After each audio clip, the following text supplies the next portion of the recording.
Hi guys, welcome to Vikas online education. दोस्तों, आज के सेशन में हम लोग आधुनिक भारत के महत्वपूर्ण क्वेश्चन को करने वाले हैं दोस्तों, जो कि 1905 से लेकर 1947 के जितने भी इंपॉर्टेंट क्वेश्चन है जो कि एग्जाम के लिए अति महत्वपूर्ण है, सभी को हम लोग वन लाइनर के फॉर्म में देखने वाले हैं दोस्तों। और आज का सेशन पार्ट सेकेंड होने वाला है। इससे पहले हम लोग पार्ट वन को देख चुके हैं, जहां पर हम लोग 100 इंपॉर्टेंट एमसीक्यू को देख चुके हैं दोस्तों। और आज का सेशन में हम लोग इंपॉर्टेंट 150 एमसीक्यू करने वाले हैं।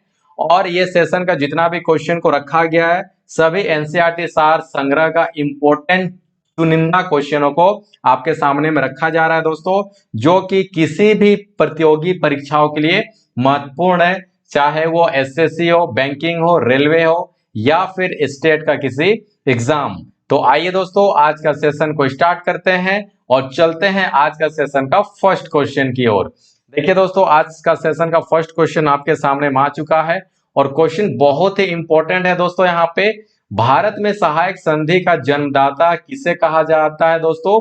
यहाँ पे देखिए, ये क्वेश्चन इतना इंपॉर्टेंट है कि किसी ना किसी प्रतियोगी परीक्षा में ये क्वेश्चन आपको पूछ लिया जाता है। क्वेश्चन यहाँ पे सिंपल सा है कि भारत में सहायक संधि का जन्मदाता किसे कहा गया है। तो सही उत्तर हो जाएगा दोस्तों डुप्ले। ओके, चलिए नेक्स्ट क्वेश्चन की ओर चलते हैं। नेक्स्ट क्वेश्चन हम लोग के सामने में आ चुका है दोस्तों, और क्वेश्चन यहाँ पे ये बोल रहा है कि सिविल सर्विसेज का जनक, ठीक है। यहां से आपका दो क्वेश्चन बन सकता है। पहला क्वेश्चन ये बोल रहा है कि सिविल सर्विसेज का जनक या फिर पुलिस का जनक किसे कहा जाता है। तो सही उत्तर हो जाएगा लॉर्ड कर्नवालिस। यानी कि सिविल सर्विसेज का जो जनक है वो कौन हो जाएंगे, लॉर्ड कर्नवालिस। और इसी के काल में, इन्हीं के समय से लॉर्ड यहाँ पे सिविल सर्विसेज का यहाँ पे स्टार्ट हुआ। और आज आप लोग जानते हैं आईएएस, आईपीएस और आईआरएस जो बनते हैं वो सभी सिविल सर्विसेज से ही बनते हैं, ठीक है। तो लॉर्ड कर्नवालिस का ही ये देन है जो कि आज हमारे देश में सिविल सर्विसेज एग्जाम होते हैं, ठीक है दोस्तों। चलिए नेक्स्ट क्वेश्चन की ओर चलते हैं। नेक्स्ट क्वेश्चन हम लोग के सामने आ चुका है दोस्तों।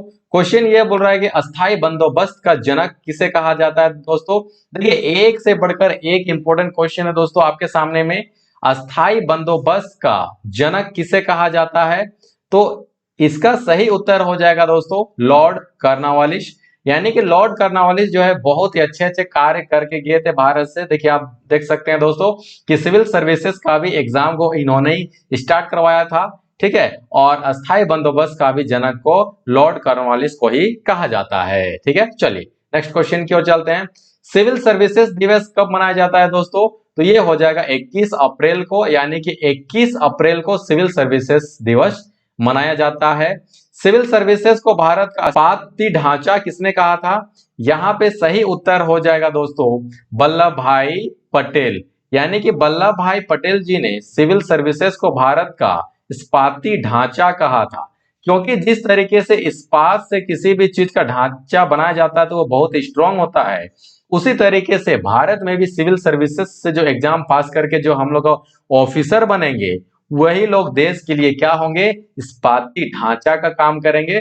और सही बात है कि दोस्तों देश को चलाने के लिए यहाँ पे ऑफिसर का यानी कि सिविल सर्विसेज का बहुत इंपॉर्टेंट रोल अदा करता है, ठीक है। नेता आते और जाते हैं, लेकिन यहाँ पे सिविल सर्विसेज जो ऑफिसर लोग हैं हमेशा के लिए रह जाते हैं। हमेशा मतलब जब तक उन लोग का यहाँ पे जॉब है, रिटायरमेंट जब तक नहीं आ जाता है, ठीक है। तो यहाँ पे सिविल सर्विसेज को भारत का इस्पाती ढांचा किसने कहा था दोस्तों, वल्लभ भाई पटेल ने, ठीक है। चलिए नेक्स्ट क्वेश्चन। भारत के पहले वायसराय कौन थे, बहुत इंपॉर्टेंट क्वेश्चन, लाजवाब क्वेश्चन, एग्जामों में आने वाला क्वेश्चन। भारत के पहले वायसराय कौन थे, सही उत्तर हो जाएगा दोस्तों कैनिंग। ओके, नेक्स्ट क्वेश्चन क्यों चलते हैं। नेक्स्ट क्वेश्चन के साथ में उत्तर भी आ चुका है दोस्तों कि वुड डिस्पैच किसके शासन काल में आया। तो ये जो है दोस्तों डलहौजी के शासन काल में कौन सा वुड डिस्पैच आया। ओके, शिक्षा का मैग्ना कार्टा किसे कहा जाता है दोस्तों, तो शिक्षा का मैग्ना कार्टा भी डलहौजी को ही कहा जाता है। तो शिक्षा का मैग्ना कार्टा किसे कहा जाता है, डलहौजी को ही कहा जाता है। और डलहौजी ने बहुत इंपॉर्टेंट काम किए हैं दोस्तों। जैसे कि आप लोग जानते हैं और ट्रेन चलाने का जो काम था इन्हीं के शासन काल में हुआ था दोस्तों। ट्रेन भी 1853 में ही चलाया गया था। मुंबई और ठाणे के बीच में 34 किलोमीटर जो ट्रेन चलाया गया था, इन्हीं के शासन काल में चलाया गया था।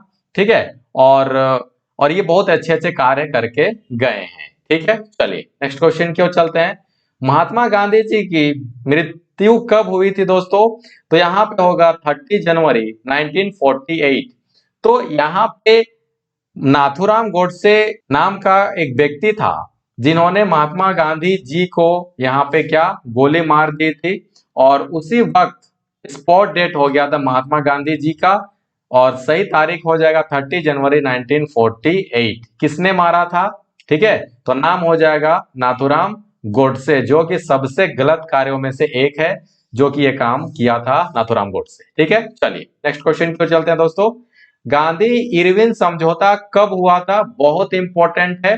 गांधी इरविन समझौता है दोस्तों 5 मार्च 1930 को हुआ था, गांधी इरविन समझौता। ओके, चलिए गांधी इरविन समझौता कहां हुआ था दोस्तों? तो ये हो जाएगा दिल्ली में। देखिए आप लोग के सामने में यहाँ पे इंपॉर्टेंट एमसीक्यू के रूप में क्वेश्चन को रख रहा हूं दोस्तों, इसीलिए मैं यहाँ पे बहुत ही डिटेल्स में नहीं जा रहा हूं आपके सामने में, क्योंकि हम लोग के सामने में 150 से भी ज्यादा क्वेश्चन है। ठीक है, अगर ज्यादा लंबा हो जाएगा तो फिर आप लोग को भी इंटरेस्ट घट जाएगा, इसलिए यहाँ पे एमसीक्यू क्वेश्चन के रूप में यहाँ पे रखा गया है, जो कि एग्जाम में हूबहू आपको क्वेश्चन देखने को मिलेगा। ओके, तो गांधी इरविन समझौता 5 मार्च 1930, और कहां पे हुआ था दोस्तों? दिल्ली में यह समझौता हुआ था। नेक्स्ट क्वेश्चन की ओर चलते हैं। गांधी इरविन समझौता में किस आंदोलन को स्थगित किया जाना था? ठीक है, तो जब गांधी इरविन जब समझौता हो गया, तो उस समय समझौते के अंतर्गत कौन सा ऐसा आंदोलन था जो कि उस समय स्थगित करने के लिए ये प्रपोजल पे साइन हुआ था? तो सही उत्तर हो जाएगा दोस्तों सविनय अवज्ञा आंदोलन, क्योंकि सविनय अवज्ञा आंदोलन जो है 1930 को स्टार्ट हुआ था, और जैसे गांधी इरविन समझौता हुआ तो उस समय 1930 का जो सविनय अवज्ञा आंदोलन था उसको क्या कर दिया गया दोस्तों? उसको स्थगन कर दिया गया। ठीक है, क्योंकि यहाँ पे गांधी जी अपने 5 सूत्री मांगों को लेकर के किनके पास गए थे? इरविन के पास गए थे। ठीक है, और उनके फिर बाद में समझौता होने के बाद जो है यहाँ पे सविनय अवज्ञा आंदोलन को समाप्त कर दिया गया, या फिर बोल सकते हैं आप दोस्तों कि स्थगित कर दिया गया। ठीक है, चलिए नेक्स्ट क्वेश्चन की ओर चलते हैं।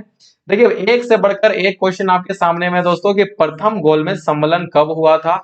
और देखिए तो प्रथम गोलमेज सम्मेलन हुआ था दोस्तों 12 नवंबर 1930 से लेकर, ठीक है, 19 जनवरी 1931 तक। ऐसे ऐसे आपका यहाँ पे देखा जाए तो बोला जाता है कि गोलमेज सम्मेलन जो है 1930 को हुआ था, पहला गोलमेज सम्मेलन। दूसरा हुआ था 1931 को, और तीसरा हुआ था 1932 को। ठीक है, चलिए नेक्स्ट क्वेश्चन की ओर चलते हैं, और यहाँ पे हम लोग पूरा डिटेल्स में दे दिए हैं दोस्तों कि प्रथम गोलमेज सम्मेलन जो है 12 नवंबर 1930 से 19 जनवरी 1931 तक ये हुआ था। और दूसरा गोलमेज सम्मेलन का बात करें तो यहाँ पे होगा 7 सितंबर 1931 से लेकर 1 दिसंबर 1931 तक ये हुआ था। ओके, तो इस चीज को आप लोग यहाँ पे याद रखिएगा दोस्तों कि गोलमेज सम्मेलन बहुत इंपॉर्टेंट है। नेक्स्ट क्वेश्चन की ओर चलते हैं। तो तीसरा गोलमेज सम्मेलन कब हुआ था? तो देखिए यहाँ पे 32 में हुआ था, 1932 में हुआ था, लेकिन यहाँ पे डेट को भी आपको मेंशन कर दिया गया है दोस्तों कि 17 नवंबर 1932 से लेकर 24 नवंबर 1932 तक ये तीसरा गोलमेज सम्मेलन किया था। लेकिन आपको कहीं भी डेट नहीं पूछेगा, तो पहला गोलमेज सम्मेलन पूछेगा तो 1930, दूसरा गोलमेज सम्मेलन पूछेगा 1931, और तीसरा गोलमेज सम्मेलन पूछेगा तो देखिए एक एक साल आप लोग यहाँ पे बढ़ाते जाइएगा। ठीक है, तो तीनों गोलमेज सम्मेलन यहाँ पे आपका हो जाएगा। ठीक, चलिए नेक्स्ट क्वेश्चन की ओर चलते हैं। सभी गोलमेज सम्मेलन कहाँ हुआ था? गोलमेज सम्मेलन तो ये लंदन में हुआ था दोस्तों। गोलमेज यानी कि एक गोल था, मेज था, और इसी में बैठ करके अंग्रेज लोग और भारत के जितने भी प्रतिनिधित्व थे, अलग अलग दल के, अलग अलग समुदाय के, सबको वहां पे बुलाया गया था, और यहाँ पे राउंड टेबल, ठीक है, कॉन्फ्रेंस करवाया गया था, जिसको हम लोग बोलते हैं गोलमेज सम्मेलन के नाम से जानते हैं। और ये तीनों ही सम्मेलन जो है दोस्तों वो कहाँ पे हुआ था? वो हो गया था आपका लंदन में। ओके, चलिए, भारतीय राष्ट्रीय कांग्रेस के प्रतिनिधित्व किस गोलमेज सम्मेलन में शामिल हुए? तो ये दूसरा गोलमेज सम्मेलन में महात्मा गांधी जी शामिल हुए थे। पहला गोलमेज सम्मेलन में कांग्रेस के तरफ से कोई भी यहाँ पे जो है प्रतिनिधित्व शामिल नहीं हुए थे। ठीक है, चलिए नेक्स्ट क्वेश्चन की ओर चलते हैं। दूसरे गोलमेज सम्मेलन में कांग्रेस का प्रतिनिधि किसने किया था? तो यहाँ पे महात्मा गांधी जी हो जाएंगे, क्योंकि दूसरे गोलमेज सम्मेलन में महात्मा गांधी जी जो है लंदन में जाकर के गोलमेज सम्मेलन का हिस्सेदार बने थे। ठीक है, और पहले गोलमेज सम्मेलन में कांग्रेस की तरफ से कोई भी प्रतिनिधित्व नहीं किया था। चलिए नेक्स्ट क्वेश्चन की ओर चलते हैं दोस्तों। लंदन में प्रथम गोलमेज सम्मेलन में किस नेता ने भाग लिया था? तो यहाँ पे हो जाएगा मौलाना मोहम्मद अली। नेक्स्ट, लंदन में संपन्न हुए गोलमेज सम्मेलन में किस नेता ने भारतीय ईसाइयों का प्रतिनिधित्व किया था? जैसा कि मैं पहले ही बोल चुका आपको कि अलग अलग यहाँ पे धर्म के, अलग अलग समुदाय के, ठीक है, सभी कोई को अंग्रेजों द्वारा बुलाया गया था और वहां पे गोलमेज सम्मेलन में वहां पे पार्टिसिपेट किए थे। जैसे कि दलितों का वर्ग के लिए वहां पे B.R. अम्बेडकर जी वहां पे गए थे। ठीक है, नेक्स्ट क्वेश्चन की ओर चलते हैं। गांधी जी को अर्धनग्न फकीर किसने कहा था? ये हो जाएगा विंस्टन चर्चिल। ओके, इन्होंने ही गांधी जी को क्या कहे थे? अर्धनग्न फकीर क्यों कहे थे? जब दूसरे गोलमेज सम्मेलन में 1931 में, ओके, जब लंदन गए थे तो उस समय अंग्रेज ने, विंस्टन चर्चिल ने गांधी जी को क्या कहते? अर्धनग्न फकीर कहते। बहुत इंपॉर्टेंट क्वेश्चन है दोस्तों, और एसएससी का ये सब पसंदीदा क्वेश्चन है। ठीक है, चलिए नेक्स्ट क्वेश्चन को चलते हैं। नेक्स्ट क्वेश्चन आ चुका है दोस्तों, कॉम्युनल अवार्ड की घोषणा किसने की थी? तो कॉम्युनल अवार्ड की घोषणा जो है रेमजे मैकडोनाल्ड ने किए थे। तो कॉम्युनल अवार्ड की घोषणा किसने की थी? यहाँ पे हो जाएगा रेमजे मैकडोनाल्ड ने कॉम्युनल अवार्ड की घोषणा किए थे। ओके, चलिए नेक्स्ट क्वेश्चन, कॉम्युनल अवार्ड की घोषणा कब हुई थी दोस्तों? तो ये हो जाएगा अगस्त 1932 ईस्वी में। महात्मा गांधी ने अपना पहला आमरण अनशन कब स्टार्ट किया था? देखिए यहाँ पे क्वेश्चन बहुत इंपॉर्टेंट है। महात्मा गांधी ने अपना पहला आमरण अनशन कब स्टार्ट किया था दोस्तों? तो सही उत्तर हो जाएगा कॉम्युनल अवार्ड के समय में। यानी कि देखिए यहाँ पे दो तीन क्वेश्चन यहाँ पे छुपा हुआ है। पहला तो यहाँ पे हो गया कि कॉम्युनल अवार्ड की घोषणा किसने की थी? रेमजे मैकडोनाल्ड ने। और कॉम्युनल अवार्ड कब स्टार्ट हुआ? तो अगस्त 32 में। और महात्मा गांधी ने अपना पहला आमरण अनशन कब स्टार्ट किया? तो कॉम्युनल अवार्ड के समय, यानी कि 1932 ईस्वी में ही महात्मा गांधी ने अपना पहला आमरण अनशन स्टार्ट किए थे। इस चीज को ध्यान दीजिएगा दोस्तों। नेक्स्ट क्वेश्चन की ओर चलते हैं। बहुत इंपॉर्टेंट क्वेश्चन है, लाजवाब क्वेश्चन, एसएससी का ये पसंदीदा क्वेश्चन है दोस्तों, और किसी भी एग्जाम में ये क्वेश्चन आपका पूछता है। ऐसे तो हम लोग जितने भी इंपॉर्टेंट क्वेश्चन है सभी को इस सेशन में रखे हैं दोस्तों। फर्स्ट वीडियो में हम लोग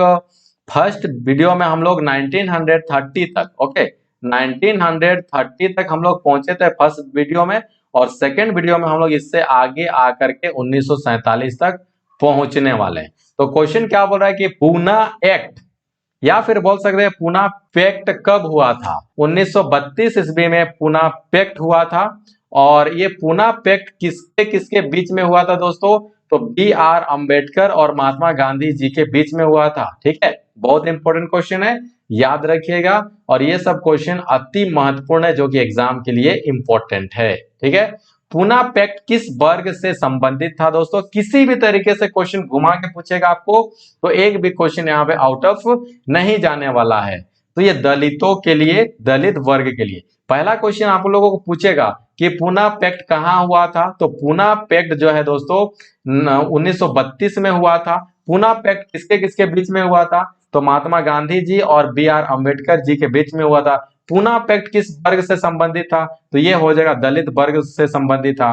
और पूना पैक्ट किस जेल में हुआ था? तो ये हो जाएगा आपका यरवदा। ठीक है, यरवदा जेल में पूना पैक्ट हुआ था महात्मा गांधी जी और B.R. अम्बेडकर जी के बीच में। आप लोग इस चीज को भी याद रखिएगा। नेक्स्ट क्वेश्चन की ओर चलते हैं। दलित वर्गों का संघ किसने स्थापित किया था दोस्तों? तो यहाँ पे हो जाएगा डॉक्टर B.R. अम्बेडकर जी दलित वर्गों का संघ को स्थापित किए थे। नेक्स्ट क्वेश्चन की ओर चलते हैं। नेक्स्ट क्वेश्चन हम लोग के सामने आ चुका है दोस्तों कि कॉम्युनल अवार्ड और पूना पैक्ट में, ठीक है, दलित वर्गों को कितने सीटें दी गई थी? तो देखिए कॉमुनल अवार्ड में यहाँ पे 71 सीट दिया गया था और पूना पैक्ट के तहत जो है 148 यहाँ पे सीट दिया गया था जिसमें कि यहाँ पे चुनाव लड़ सकते थे। ठीक है, चलिए नेक्स्ट क्वेश्चन पे चलते हैं। पूना समझौता के बाद गांधी जी ने दलितों के उत्थान के लिए किस संस्था की स्थापना की थी? देखिए दोस्तों यहाँ पे इस उत्तर को थोड़ा सा करेक्शन कर लीजिएगा दोस्तों। यहाँ पे ये सही उत्तर नहीं होगा, यहाँ पे इस उत्तर को सही कर लीजिएगा। और पूना समझौता के बाद गांधी जी ने दलितों के उत्थान के लिए किस संस्था की स्थापना की थी? तो यहाँ पे सही उत्तर हो जाएगा अनटच एबिलिटी। ठीक है, untouchability ability league. Okay, इस चीज को आप लोग याद रखिएगा कि पूना समझौता के बाद गांधी जी ने दलितों के उत्थान के लिए किस संस्था की स्थापना की थी? तो सही उत्तर यहाँ पे हो जाएगा अनटच एबिलिटी लीग की स्थापना की थी, जिसके चलते यहाँ पे दलितों का उत्थान के लिए ये संस्था को स्थापना किया गया था, जिसकी सहायता से महात्मा गांधी जी चाहते थे कि दलितों का उत्थान हो सके। ओके, चलिए नेक्स्ट क्वेश्चन क्यों चलते हैं दोस्तों। वर्ष 1936 में इंडिपेंडेंट लेबर पार्टी का गठन किसके द्वारा किया गया था? सही उत्तर हो जाएगा यहाँ पे भीमराव अंबेडकर जी के द्वारा। 1936 में इंडिपेंडेंट लेबर पार्टी का गठन किसके द्वारा किया गया था? सही उत्तर हो जाएगा भीमराव अंबेडकर जी के द्वारा। दलित समुदायों को सर्वप्रथम हरिजन शब्द से किसने संबोधित किया था दोस्तों? देखिए यहाँ पे दलित समुदाय को सर्वप्रथम हरिजन शब्द से किसने संबोधित किया था? तो सही उत्तर हो जाएगा महात्मा गांधी। यहाँ पे और एक क्वेश्चन पूछ सकता है कि हरिजन का मतलब क्या होता है। ठीक है, अगर क्वेश्चन बहुत डीपली पूछेगा तो यहाँ पे और एक क्वेश्चन पूछ सकता है कि हरिजन का अर्थ महात्मा गांधी जी ने क्या बतलाए थे? तो हरि का मतलब होता है भगवान और जन का मतलब होता है आदमी, यानी कि भगवान के द्वारा भेजे गए आदमी को ही, ठीक है, क्या कहा जाता है दोस्तों? यहाँ पे कहा जाता है हरिजन। ये डेफिनेशन दिए थे कौन? महात्मा गांधी जी ने। और अपने हाथों से फिर बाथरूम को भी साफ किए थे, लेटरिंग रूम को भी साफ किया करते थे कौन? महात्मा गांधी।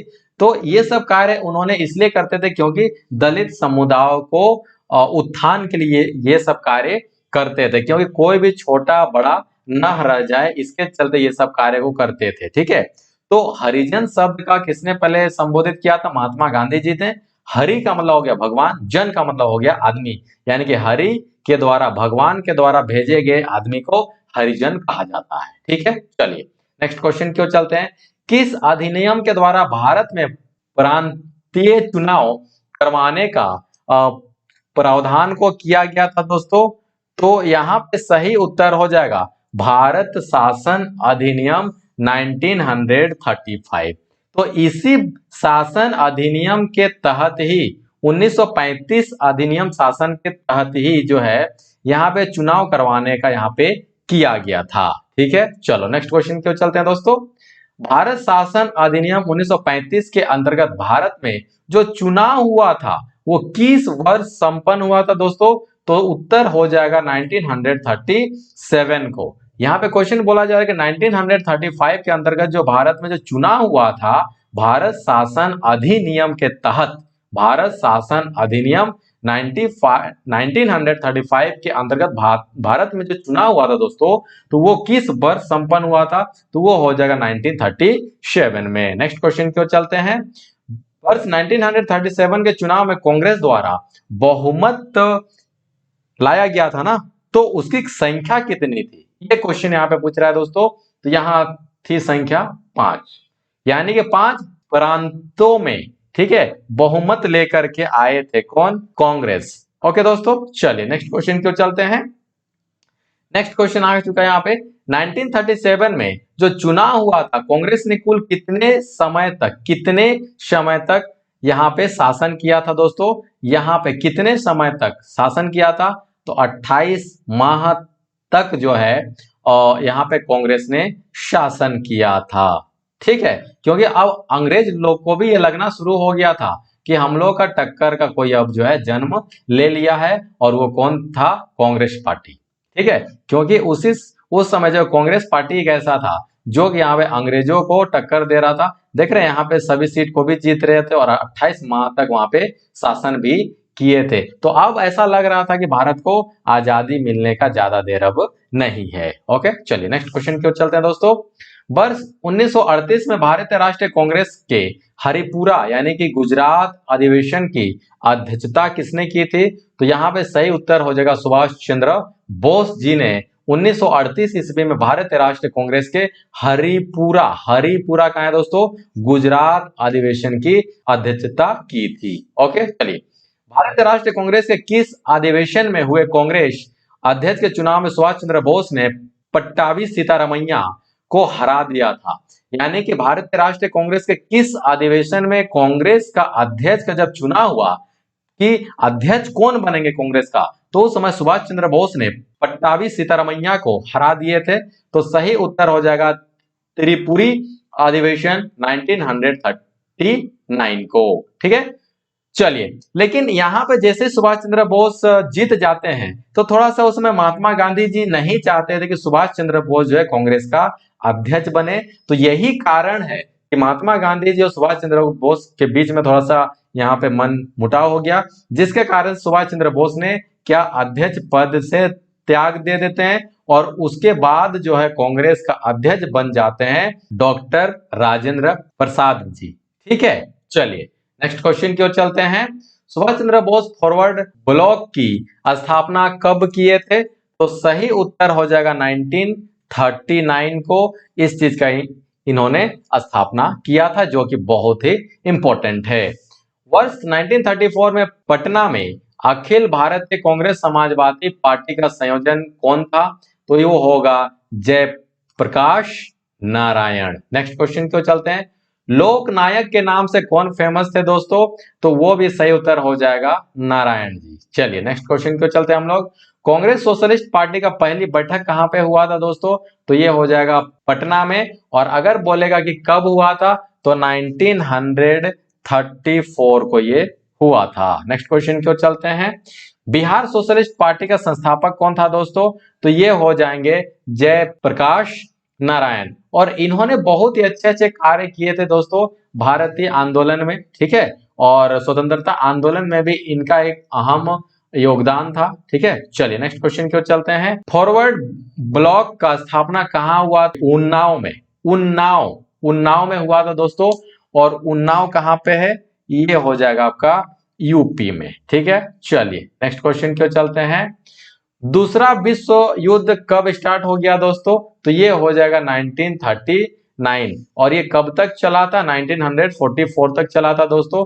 1945 तक ये चला जाएगा। ठीक है, चलिए तो ऐसे ये 44 तक ही हुआ था। लेकिन यहाँ पे 1945 में अमेरिका जो जापान में वहां पे क्या हो गया था? बम को गिरा दिया था। कौन?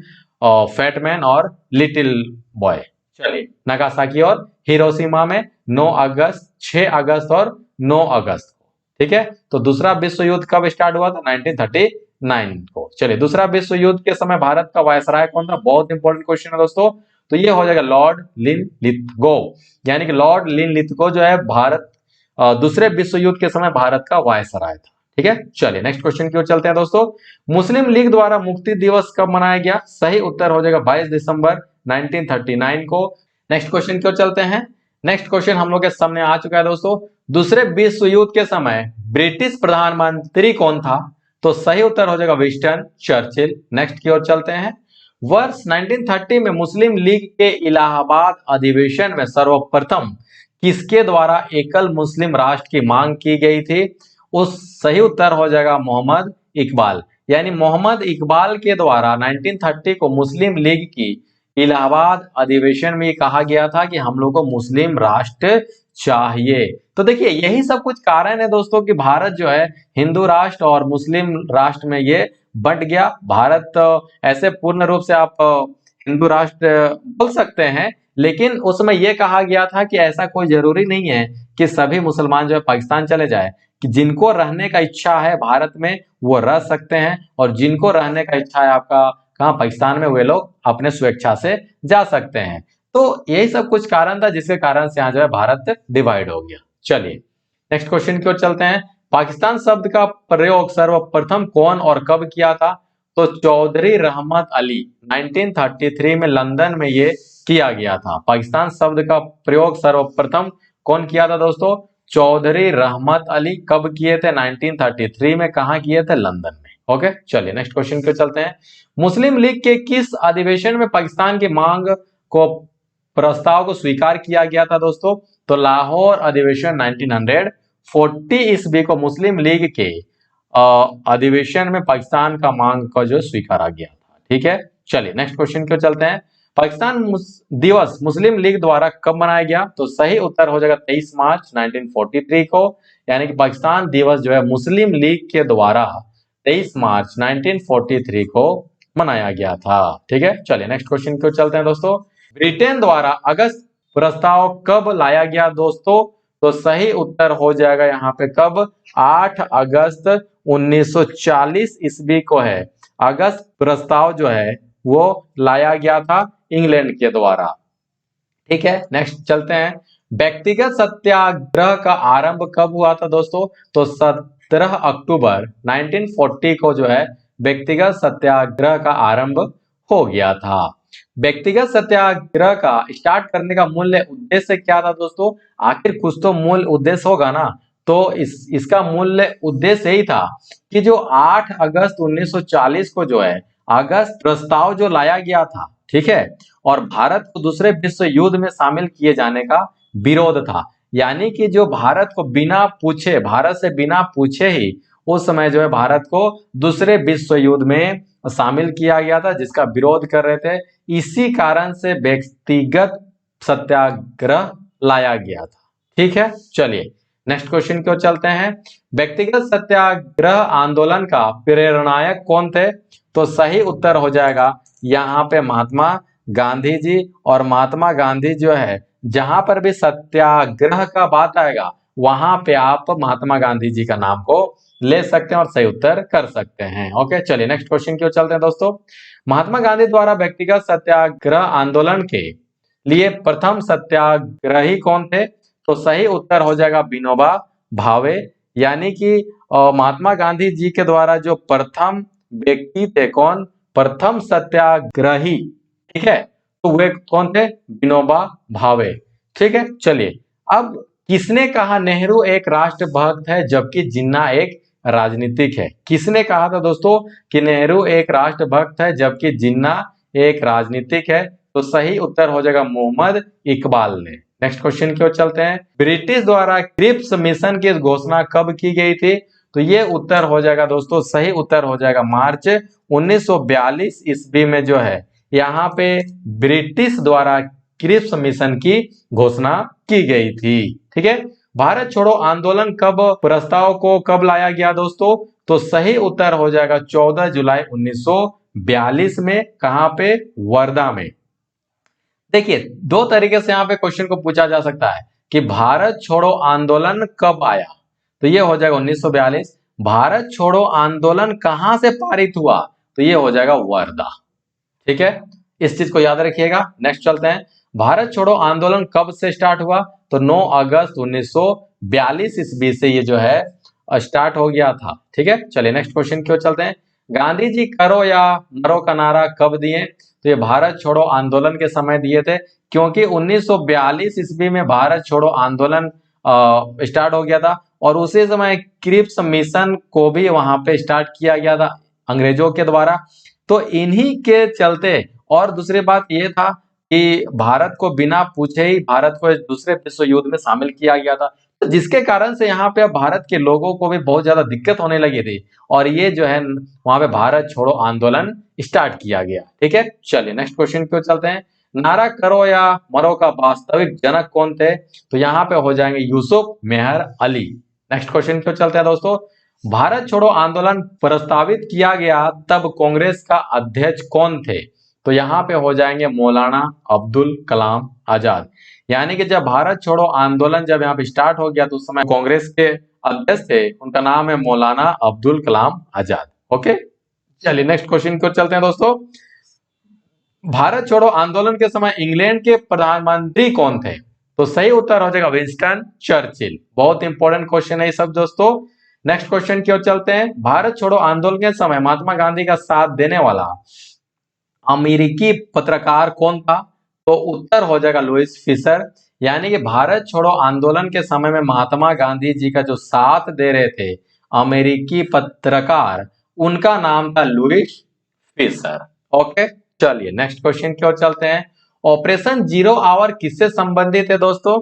तो ऑपरेशन जीरो आवर जो है भारत छोड़ो आंदोलन के समय महात्मा गांधी समेत प्रमुख नेताओं का गिरफ्तारी से ये संबंधित है। तो ऑपरेशन जीरो आवर किससे संबंधित है? भारत छोड़ो आंदोलन के समय महात्मा गांधी समेत प्रमुख नेताओं का गिरफ्तारी से ये संबंधित है। ओके, चलिए नेक्स्ट क्वेश्चन की ओर चलते हैं दोस्तों।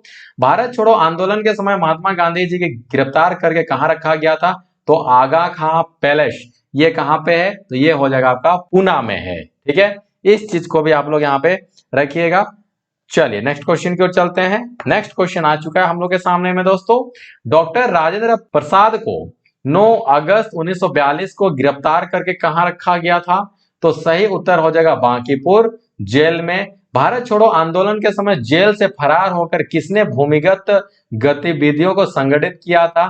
तो सही उत्तर हो जाएगा जयप्रकाश नारायण। यानी कि यहाँ पे जेपी नारायण भी इनको कहा जाता है दोस्तों। और हम पहले भी आप लोग को बता चुके हैं स्टार्टिंग में, वीडियो के स्टार्टिंग में ही, कि इन्होंने जो है भारत का स्वतंत्रता संग्राम में भी बहुत ही अहम भूमिका निभाए थे। नेक्स्ट चलते हैं हम लोग। भारत छोड़ो आंदोलन को किस और नाम से जाना जाता है दोस्तों? तो वो हो जाएगा अगस्त क्रांति, क्योंकि 8 अगस्त को वहां पे लाया गया और भारत छोड़ो आंदोलन जो है 1942 को ही आरंभ हुआ था और जिसके कारण से अगस्त में स्टार्ट हुआ था 8 अगस्त को, जिसके कारण से इसको अगस्त क्रांति के नाम से जाना जाता है, जो कि भारत छोड़ो आंदोलन का दूसरा नाम है।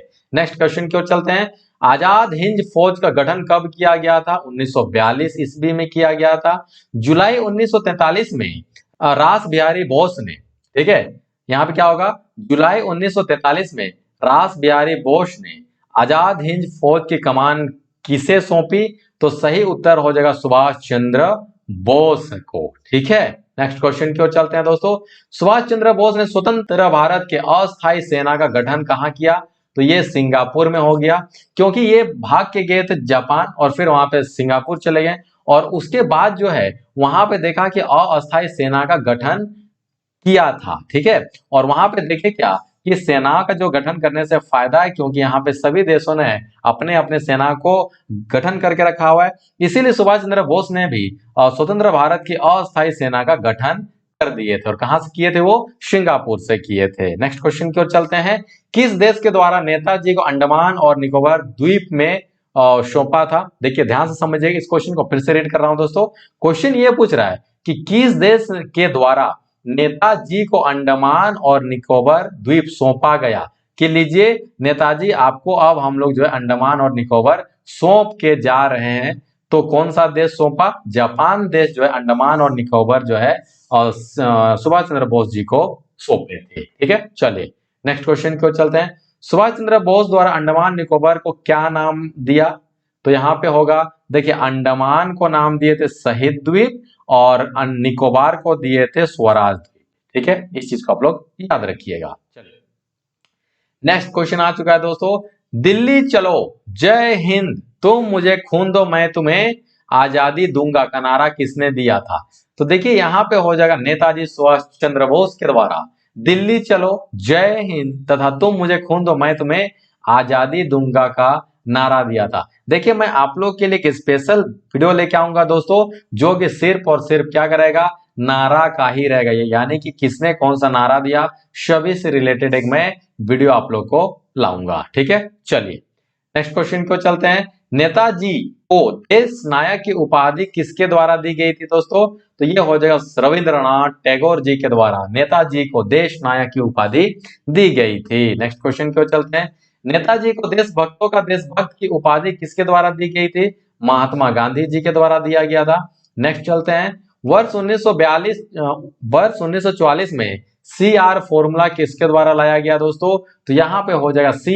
राजगोपालाचारी के द्वारा 1944 ईस्वी में CR फॉर्मूला का यहाँ पे CR फॉर्मूला को लाया गया था। ठीक है, चलिए भारतीय राजनीतिक गतिविधियों को दूर करने के लिए वेबेल योजना कब लाया गया दोस्तों? तो ये हो जाएगा कब? 14 जून 1945 को। क्योंकि अब देखिए, अब गतिविधि जो है बहुत ज्यादा बढ़ गया था। अब कंट्रोल इन लोग करना नहीं, मतलब कंट्रोल करने के लिए नहीं सक रहे थे, तो जिसके कारण से वेबेल योजना जो है लाया गया। भारतीय राजनीतिक गतिविधियों को दूर करने के लिए वेबेल योजना लाया गया दोस्तों। कब? 14 जून 1945 ईस्वी को। ओके, वेबेल योजना पर विचार करने के लिए आयोजित शिमला सम्मेलन में कांग्रेस की ओर से किसने प्रतिनिधित्व किया था? सही उत्तर हो जाएगा मौलाना अब्दुल कलाम आजाद ने जो है यहाँ पे क्या किए थे? वेबेल योजना पर विचार करने के लिए आयोजित शिमला सम्मेलन में कांग्रेस की ओर से प्रतिनिधित्व किए थे। नेक्स्ट क्वेश्चन की ओर चलते हैं दोस्तों। भारतीय राष्ट्रीय कांग्रेस के लगातार 6 वर्षों तक अध्यक्ष रहने वाले व्यक्ति कौन थे? मौलाना अब्दुल कलाम, ओल्ड मैन इन्हीं को बोला जाता है। ठीक है, चलिए आजाद हिंद फौज के विरुद्ध मुकदमे में कांग्रेस द्वारा गठित आजाद हिंद फौज बचाव समिति का अध्यक्ष कौन थे? तो सही उत्तर हो जाएगा भूला भाई देसाई। आजाद हिंद फौज दिवस कब मनाया जाता है? 12 नवंबर 1945 को। नेक्स्ट क्वेश्चन की ओर चलते हैं दोस्तों। इंग्लैंड के प्रधानमंत्री एटली, याद रखिएगा, लेबर पार्टी द्वारा भारतीय नेताओं से बातचीत करने के लिए किस संसदीय दल का गठन किए थे? इंग्लैंड के प्रधानमंत्री उस समय का नाम क्या था? एटली। लेबर पार्टी द्वारा भारतीय नेताओं से बातचीत करने के लिए संसदीय दल का गठन किए थे। कौन सा संसदीय दल दोस्तों? तो सही उत्तर हो जाएगा कैबिनेट मिशन। नेक्स्ट क्वेश्चन की ओर चलते हैं। कैबिनेट मिशन भारत कब आया? सही उत्तर हो जाएगा 24 मार्च 1946 को कैबिनेट मिशन जो है भारत आ चुका था। क्योंकि अब जो है इंग्लैंड के सभी लोगों को भी ये मालूम चल गया था, लोगों मतलब वहां पे जितने ऑफिसर लोग थे सबको मालूम चल दिया गया था। सीधा बात बोले तो अंग्रेजों को ये मालूम चल गया था कि अब जो है भारत को आजाद करना हमारा क्या हो गया है, यहाँ पे मजबूरी हो गया है। अब हम लोग, क्योंकि कारण वहां पे बहुत सारा था, क्योंकि दूसरे विश्व युद्ध में जो है अंग्रेज जिस तरफ से लड़ रहे थे, अंग्रेज जिस तरफ से लड़ रहा था, वो लोग दूसरे विश्व युद्ध को हार चुके थे, जिसके कारण से अंग्रेज के पास में उतना शक्ति नहीं बचा था, पैसा नहीं बचा था, जिसके कारण से यहाँ पे भारत जो है अंग्रेज के ऊपर अब क्या हो रहा था? हावी हो रहा था। ठीक है, हावी हो रहे थे। नेक्स्ट क्वेश्चन की ओर चलते हैं दोस्तों। कैबिनेट मिशन के भारत आने के समय कांग्रेस के अध्यक्ष कौन थे दोस्तों? तो सही उत्तर हो जाएगा मौलाना अब्दुल कलाम आजाद। नेक्स्ट क्वेश्चन की ओर चलते हैं। कैबिनेट मिशन आने के समय भारत का वायसराय कौन था? सही उत्तर हो जाएगा लॉर्ड वेवेल। नेक्स्ट क्वेश्चन की ओर चलते हैं। कांग्रेस के किस नेता के द्वारा कैबिनेट मिशन का पूर्ण समर्थन किया गया था दोस्तों? और यहाँ पे हो जाएगा महात्मा गांधी जी के द्वारा। कांग्रेस के किस नेता के द्वारा कैबिनेट मिशन का पूर्ण समर्थन किया गया था? तो सही उत्तर हो जाएगा महात्मा गांधी जी के द्वारा। कैबिनेट मिशन योजना को स्वीकार करके मुस्लिम लीग द्वारा प्रत्यक्ष कार्यवाही दिवस कब मनाया गया? सही उत्तर हो जाएगा 16 अगस्त 1946 ईस्वी को। नेक्स्ट क्वेश्चन की ओर चलते हैं। संविधान सभा के गठन का प्रस्ताव किस मिशन के अंतर्गत किया गया था दोस्तों? तो सही उत्तर हो जाएगा कैबिनेट मिशन के द्वारा। किस ब्रिटिश प्रधानमंत्री द्वारा जून 1948 से पहले भारत छोड़ने की घोषणा की गई थी? तो सही उत्तर हो जाएगा क्लीमेंट एटली के द्वारा जो है, इन्होंने पहले ही बोल दिया था कि जून 1948 से पहले जो है हम लोग जो है भारत को छोड़ देंगे। नेक्स्ट क्वेश्चन को चलते हैं। एटली ने लॉर्ड वेवेल्स के स्थान पर किसे वायसराय नियुक्त किया दोस्तों? तो यहाँ पे हो जाएगा लॉर्ड माउंटबेटन, और ये बहुत बार क्वेश्चन को पूछ चुका है दोस्तों। यहाँ पे लॉर्ड माउंटबेटन द्वारा विभाजन के साथ सत्ता हस्तांतरण के लिए योजना कब बनाई थी? ठीक है, तो सही उत्तर हो जाएगा 3 जून 1947 ईस्वी को। क्योंकि यहाँ पे लॉर्ड माउंटबेटन द्वारा विभाजन के साथ सत्ता हस्तांतरण के लिए योजना तो बनाना होगा ना, क्योंकि पूरे भारत देश को 2 भागों में, टुकड़ों में बांटना है यहाँ पे, तो कैसे सत्ता का स्थानांतरण करना होगा, उसके लिए यहाँ पे नियम बनाने का जरूरत था, जो कि 3 जून 1947 को लॉर्ड माउंटबेटन के द्वारा बनाया गया। और एक चला गया पाकिस्तान और एक तरफ हो गया इंडिया। ठीक है, इतना बात समझ में आ गया दोस्तों। चलिए नेक्स्ट क्वेश्चन की ओर चलते हैं। किस योजना को 3 जून योजना के नाम से भी जाना जाता है? सही उत्तर हो जाएगा माउंटबेटन योजना, क्योंकि लॉर्ड माउंटबेटन ने इस योजना का निर्माण किया था और 3 जून 1947 को निर्माण किया गया था। ठीक है, और इसको मतलब लाया गया था 3 जून 1947 को लॉर्ड माउंटबेटन द्वारा जो सत्ता हस्तांतरण का जो योजना था उसको लाया गया था। ठीक है, और इसी को हम लोग 3 जून योजना के भी नाम से जानते हैं, जो कि माउंटबेटन योजना का दूसरा नाम है। ठीक है, चलिए नेक्स्ट क्वेश्चन की ओर चलते हैं। भारत विभाजन के संदर्भ में 1947 ईस्वी में नियुक्त सीमा आयोग की अध्यक्षता किसने की थी? सही उत्तर हो जाएगा सिरिल रेडक्लिफ, क्योंकि भारत और पाकिस्तान का कहां तक सीमा रेखा होगा ये कैसे मालूम चलेगा? तो इन्होंने ही बांटा था। ठीक है, तो इसीलिए बोला जाता है भारत और पाकिस्तान का जो सीमा रेखा है उन्होंने यहाँ पे रेड क्लिप रेखा बांट के किए थे। ठीक है, चलिए नेक्स्ट क्वेश्चन की ओर चलते हैं। कांग्रेस के किस अधिवेशन में भारत के विभाजन का जो प्रपोजल था उसको स्वीकार कर लिया गया दोस्तों? तो सही उत्तर हो जाएगा दिल्ली अधिवेशन। भारत का विभाजन स्वीकार करने के समय कांग्रेस का अध्यक्ष कौन था? जेपी कृपलानी। नेक्स्ट क्वेश्चन, वो कौन राष्ट्रवादी मुस्लिम नेता था, ठीक है, जिसने विभाजन को कभी स्वीकार नहीं किया? सही उत्तर हो जाएगा खान अब्दुल गफर खान। ओके, चलिए ब्रिटिश संसद द्वारा 18 जुलाई 1947 को किस नाम से माउंटबेटन ये योजना को स्वीकृति प्रदान की दोस्तों? तो वहां पे हो जाएगा भारतीय स्वतंत्रता अधिनियम 1947। नेक्स्ट क्वेश्चन की ओर चलते हैं हम लोग। भारत की स्वतंत्रता के समय अंग्रेज का अध्यक्ष कौन था दोस्तों? सही उत्तर हो जाएगा जेबी कृपलानी। ओके, बहुत इंपॉर्टेंट क्वेश्चन। भारत के अंतिम वायसराय कौन था? Lord Mountbatten. और अगर हम लोग देखें स्वतंत्र भारत के प्रथम और अंतिम राष्ट्र भारतीय गवर्नर कौन थे? तो सही उत्तर हो जाएगा सी राजगोपालाचारी, यानी इंडिपेंडेंट भारत का प्रथम और अंतिम भारतीय गवर्नर थे सी राजगोपालाचारी। ठीक है, 15 अगस्त 1947 की मध्य रात्रि में केंद्रीय असेंबली जनगण मन तथा इंकलाब द्वारा रचित सारे जहां द्वारा अच्छा, ठीक है, हिंदुस्तान हमारा किसके द्वारा गाया गया दोस्तों? तो एम.एस. सुब्बलक्ष्मी के द्वारा यहाँ पे ये गाया गया था। ठीक है, तो कब गाया गया? 15 अगस्त 1947 का मध्य रात को। ठीक है, क्या जनगण मन और सारे जहां से अच्छा हिंदुस्तान हमारा गाया गया दोस्तों किसके द्वारा? एम.एस. सुब्बलक्ष्मी के द्वारा। नेक्स्ट क्वेश्चन क्यों चलते हैं। प्रथम बार भारत के प्रधानमंत्री की नियुक्ति किसके द्वारा की गई दोस्तों? यहां पे हो जाएगा गवर्नर जनरल के द्वारा। पाकिस्तान का प्रथम गवर्नर जनरल कौन था दोस्तों? तो यहां पे हो जाएगा मोहम्मद अली जिन्ना। भारतीय संविधान के पूर्ण रूप से कब लागू किया गया दोस्तों?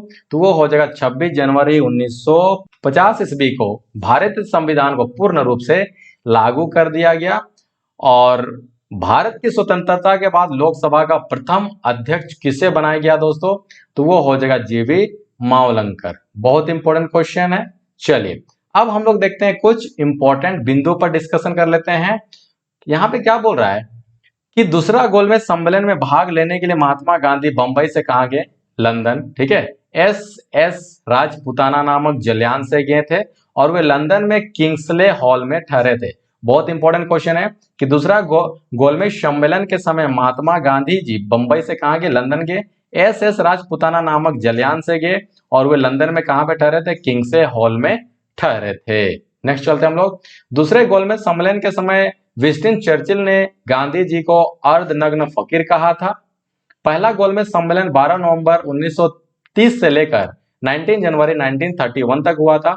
दूसरा गोलमेज सम्मेलन 7 सितंबर 1931 से लेकर 1 दिसंबर 1931 तक हुआ था दोस्तों। तीसरा गोलमेज सम्मेलन 17 नवंबर 1932 से लेकर 24 दिसंबर 1932 तक हुआ था। नेक्स्ट चलते हम लोग। गांधी इरविन समझौता के हस्ताक्षरित होने पे तेज बहादुर सप्रू ने महत्वपूर्ण भूमिका निभाई थी। यानी कि यहाँ पे थोड़ा सा हम लोग इसको यहाँ पे इस चीज को हम लोग समझते हैं दोस्तों। ठीक है, समझते हैं यहाँ पे कि गांधी इरविन के बीच में जो यहाँ पे साइन हुआ, समझौते पर जो साइन हुआ, गांधी इरविन समझौता के बीच में जो साइन हुआ, तो यहाँ पे मिडिल मैन के रूप में कौन काम किए थे? तेज बहादुर काम किए थे यहाँ पे, ठीक है। और इन्हीं के उपस्थिति में यहाँ पे गांधी इरविन समझौता का साइन हुआ था, ठीक है। चलिए नेक्स्ट चलते हैं। हरिजन यानी कि दलित के लिए अगस्त 1932 में रेमजे मैकडोनल्ड के सांप्रदायिक पंचायत, ठीक है, जिसको हम लोग बोलते हैं कम्युनल अवार्ड के द्वारा पहली बार एक अलग समूह का निर्माण किया गया था। उस चीज को भी आप लोग यहाँ पे याद रखिएगा दोस्तों। चलिए नेक्स्ट देखते हैं हम लोग। वर्ष 1932 में पूना पैक्ट के बाद महात्मा गांधी ने ऑल इंडिया अनटचेबिलिटी, देखिए वहां पे स्टार्टिंग में वहां पे क्वेश्चन थोड़ा सा मिस्टेक था, वहां पे आप लोग करेक्शन कर लीजिएगा। यही चीज यहाँ पे था कि 1932 में पूना पैक्ट के बाद महात्मा गांधी ने ऑल इंडिया अनटचेबिलिटी लीग की स्थापना की थी, ठीक है। ऑल इंडिया अनटचेबिलिटी लीग की स्थापना की थी। बाद में उसका नाम बदलकर हरिजन सेवक संघ कर दिया गया, जो कि प्रथम अध्यक्ष कौन थे दोस्तों? घनश्याम दास बिड़ला थे। फिर सुनिएगा, जब बी आर अम्बेडकर जी के साथ में महात्मा गांधी जी का 1932 ईस्वी में यरवदा जेल में क्या पूना पैक्ट हो जाता है, उसके बाद महात्मा गांधी जी ने ऑल इंडिया अनटचेबिलिटी लीग की स्थापना की थी, ठीक है, जो कि बाद में इसका नाम बदल करके हरिजन सेवक संघ रखा गया। ओके चलिए नेक्स्ट क्वेश्चन की ओर चलते हैं। विंस्टन चर्चिल सहित विंस्टन चर्चिल सहित अनेक जो अंग्रेज नेताओं ने गांधी इरविन समझौता का क्या किया था? विरोध किया था। इस चीज को आप लोग याद रखना होगा। लॉर्ड लिनलिथगो ने दूसरे विश्व युद्ध में कांग्रेस का सहयोग करने के लिए उनके समक्ष एक प्रस्ताव रखा दोस्तों, ठीक है। इस चीज को भी आप लोग याद रखिएगा। लॉर्ड लिनलिथगो ने दूसरे विश्व युद्ध में कांग्रेस का सहयोग करने के लिए, यानी कि लॉर्ड लिनलिथगो ने क्या बोले थे कि आप हम लोग का दूसरे विश्व युद्ध में क्या कीजिए? सहयोग कीजिए। यानी कि भारत के लोगों को बोले थे कि दूसरे विश्व युद्ध में अंग्रेजों का साथ दे, ठीक है। और इसी को हम लोग बोलते हैं क्या, और कब किए थे? 8 अगस्त 1940 का नाम दिया गया, ठीक है। और इसी को हम लोग बोला जा सकता है अगस्त प्रस्ताव के नाम से, इसी को हम लोग जानते हैं। और इसी के बाद जो है भारत छोड़ो आंदोलन यहाँ पे चालू हो जाता है 1942 ईस्वी में, ठीक है। चलिए नेक्स्ट चलते हैं। बिहार सोशलिस्ट पार्टी के संस्थापक जेपी नारायण थे, जिन्होंने लोक नायक के नाम से जाना जाता था दोस्तों।